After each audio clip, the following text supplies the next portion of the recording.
Now we have pipeline processing. This is chapter 9. Inside this, we are going to see the topic that is the basically difference between RISC and CISC. So first of all, we'll see the characteristics of RISC or CISC. Then on the basis of that, you can differentiate. This is very important questions. So this was asked earlier. So earlier when we have system, so that having initial stage when they have started, they have less number of this instructions. Since that time uh, computation cost for the that is hardware was more, so that's why they used to have less number of instruction. But later they have realized that if you have more number of the instruction, then we can compute the process, all can be done fastly. Okay, so that large number of the instruction came again. Finally, we have some demerits, merits of each other that we are going to see here. So still, if you didn't subscribe our channel, please subscribe it and share with your friends. So CISC is what? It is large number of instruction it has. That's why it is called as complex instruction set computer. Whereas the RISC having fewer instruction, it is called as the reduced instruction set computer. So whenever you are typing any high level program, so that program is being converted into machine language by the help of compiler. So it is used to generate the machine instruction for the high level language. Like we have digital equipments in the corporation of the VAX computer and IBM 370 computers. They are using the concept of the compiler.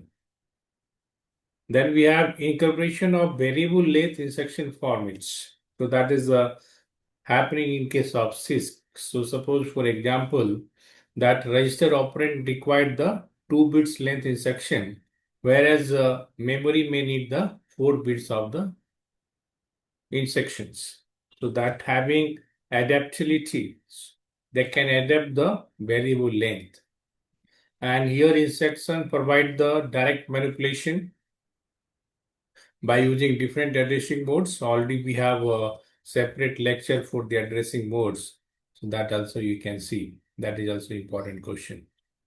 Now, finally, we are going to see that what are the major characteristics are there. The first one is that it has large number of instruction. It can be in the range of 100 to 250 instruction. And particular some instruction is going to perform the specialized task and are used infrequently. And it has large variety of addressing modes, so that can be in the range of 5 to 20 different modes. And it has variable instruction formats and instructions that manipulate operand in the memory. So this is the major characteristics of the CISC. Now we are going to see that what is the RISC and what is the characteristics. So here how, so when we have less number of the instruction, so maximum operation we are going to do with the help of registers. So here you see that data all temporary will be stored in the register, so that easily we can do. Like in case of, you'll see that memory hierarchy, or we'll talk about the memory system. Cache memory having the information that CPU needs regularly. So like this here, in case of RISC characteristics, we are having a more use of the registers. So first one is the major characteristics, what? Relatively few instructions. Second, it has few addressing modes in compared to CISC. And memory access is limited to the load and store instruction. Means something you want to load the information from the memory to the register, or something you are going to store. In that case only they are going to use the instruction. And remaining operation is done within the registers and the CPU. That register of the CPU. Okay, processor itself having registers, with the help of that for trying to perform the operation. And it doesn't have variable length, it has fixed length.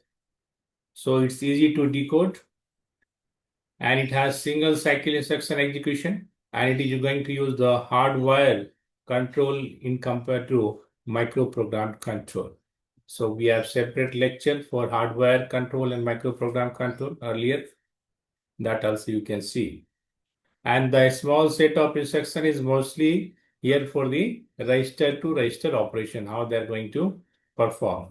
And the major instruction is used for the store and load purpose, that when they're trying to communicate with the memory. So that operand is assigned to the registers with the help of load instructions. And once execution will take place, that final result is being stored in the memory with the help of a store instruction. And it has limited addressing modes.